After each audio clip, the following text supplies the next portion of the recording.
Hello সবাইকে। তো তোমরা সবাই কেমন আছো? আশা করি যে যেখানে আছো খুব ভালো আছো, সুস্থ আছো, ফিট আছো।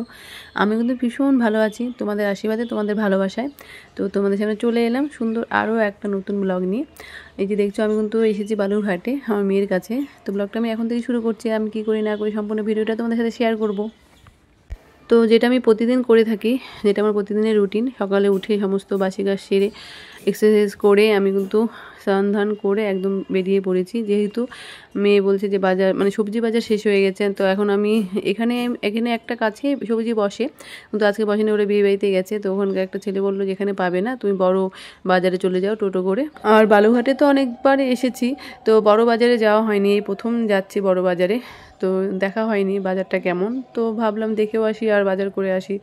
যেহেতু বললো ওনারা দুদিন পরে আসবে, তো এখন এখানে সবজি পাবে না, তো সেই জন্য আমি তো ভেবেছিলাম যে মেয়েকে নিয়ে আসবো না, ভাবলাম আমি একাই যাই। আমরা কিন্তু চলে এলাম টোটো করে। বেশি দূর না অবশ্য, খুব একটা দূর না বাড়ির থেকে, তো অল্প একটু দূর। কি বলো তো, বাড়িতে তো বাজার করতে ওরকম হয় না, হাজব্যান্ড সব বাজার করে দেয়। তো এখানে হচ্ছে মেয়ে যেহেতু সব কিছু শেষ হয়ে গেছে, তো মেয়ে বলে যাও তুমি বাজারটা করে নিয়ে এসো। আমি চলে এলাম।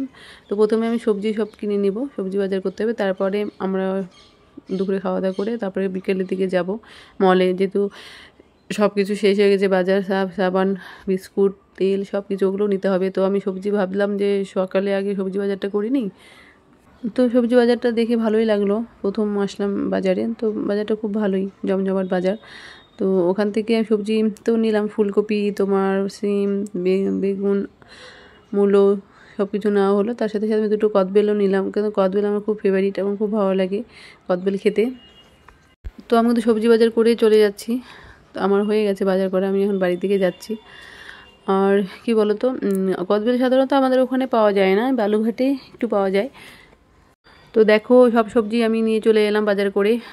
তোমার এখানে নিয়েছি মোচা, ফুলকপি, তোমার যে কদবেলগুলো, দুটো কদবেলের কথা বললাম যে দুটো কদবেল, আলু, লঙ্কা, আদা। আর মেয়ে বলেছিল ওখান থেকে যেখানে তুমি সবজি নিতে যাবে, তো ওখানে হচ্ছে ডালপুরি ভাজে, তো ওখান থেকে নিয়ে আসবে। তো যেহেতু আমি সকাল সকালেই চলে গেছি বাজারে, তো দোকান তখনও খুলেনি। বাজার রেখে আমি আবার বাজারে আসলাম। কেন বলো তো, আমার মেয়ে বলছে ডালপুরি পাওনি, তো এখন পরোটা নিয়ে আসো। এখন ওর আবদার তো মেটাতেই হবে, যেহেতু বাড়িতে থাকে না, এতদিন পর আসছি, তো যেটা বলবে সেটাই শুনতে হবে।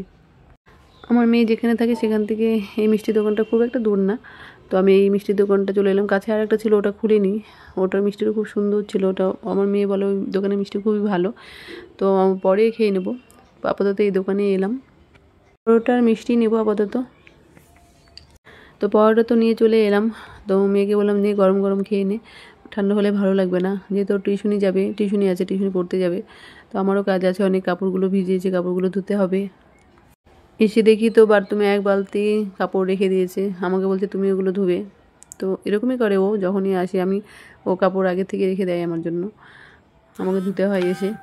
আর মা আসলে তো জানোই, মেয়েরা কোনো কিছু করতে চায় না, এমনি করবে, কিন্তু আমি যখন আসবো তখন আর কিছু করবে না।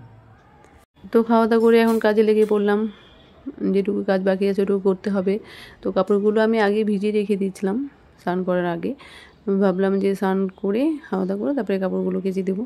যেহেতু সবজি বাজার বলছিল আমার মেয়ে যে তুমি তাড়াতাড়ি যাও, এখানে সবজি বাজার তাড়াতাড়ি বসে, সেই জন্য আমি কাপড়টা আর ধুইনি, ভাবলাম যে পরেই ধুয়ে নেব।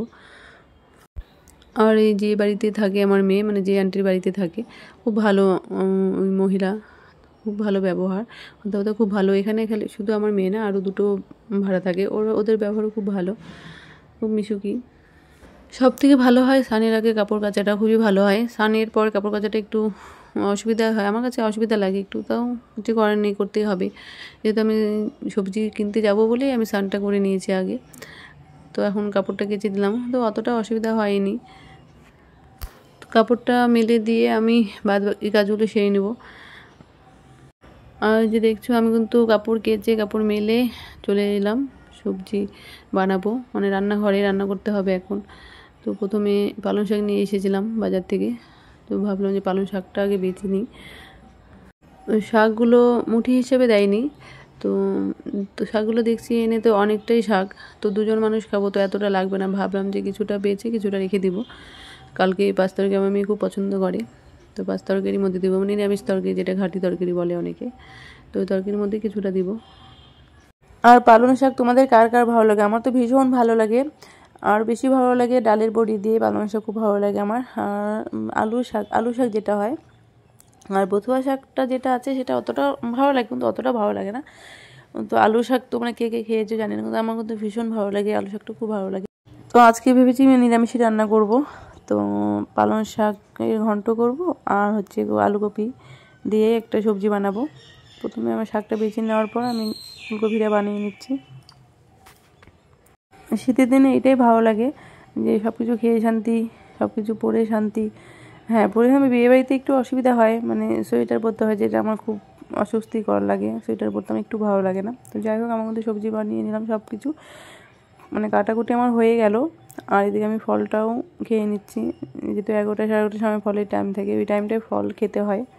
তো তোমরা যারা জানো না তারাও জেনে নাও, ফল খেলে 11টা 11:30টার মধ্যে ফলটা খাবে, যাতে কাজ থাকুক তার মধ্যে নিজের জন্য একটু সময় বের করে খাবে। আমি কিন্তু কাজের মধ্যেও আমি ফলটা বানিয়ে খেয়ে নিলাম, মেয়েকেও দিলাম, আমিও খেলাম। আর এদিকে আমি ফুলকপিটা ভাপিয়ে নিচ্ছি, যেহেতু এখনকার সব কিছুতেই সার, তো যে কোনো জিনিস ভাপিয়ে ফেলে দিয়ে খাওয়া উচিত। তোমাদেরকেও বলছি যেটা তোমরাও করবে। তো রান্না ভিডিওটা আমি কন্টিনিউ করতে পারিনি, যেহেতু একটু কাজ ছিল। তো যাই হোক, আমার রান্না কমপ্লিট করে আমি চলে এলাম মলে। তো এখান থেকে সব কিছু বাজার করব। আর মেয়ে টিফিন পড়তে গেছিলো, বলছে তুমি চলে আসো, খাওয়া দাওয়া পরে করবো। তো আমরা খাওয়া দাওয়া না করে চলে এলাম আগে, যে এখান থেকে বাজার টাজার করে তারপরে যে খাওয়া দাওয়া করবো বাড়িতে গিয়ে। যেহেতু আমার মেয়ে 1 মাসের বাজার একবারে করে নেয়, তো একটু সুবিধা হয়, যেহেতু প্রতিদিন ওর টিউশনে থাকে, ওরকম ঘন ঘন আসতেও পারে না, আর আমি ওরকম যেতে পারি না। তো আমি যখন যাই তখন বাজার টাজার করে দিয়ে চলে আসি, তো এতে সুবিধাই হয়। তো একজন তো বলেছে যে আমার ভিডিওগুলো অনেক বড় হয়ে যায়, তাই আর বেশি বড় করলাম না, ভিডিওটা আমি এখানে শেষ করছি। আর আশা করি ভিডিওটা তোমাদের ভালোই লাগবে। তো জানি না কেমন হলো, যদি ভালো লেগে থাকে তো অবশ্যই কমেন্ট করে বলবে কেমন লাগলো। আর দেখো, আমি কিন্তু বাজার সব কিছু নিয়ে চলে এলাম, বাজার করে বাড়িতে চলে এলাম। তো খুব তাড়াতাড়ি দেখা যাবে তোমার সাথে নেক্সট ব্লগে। টাটা, ভালো থেকো।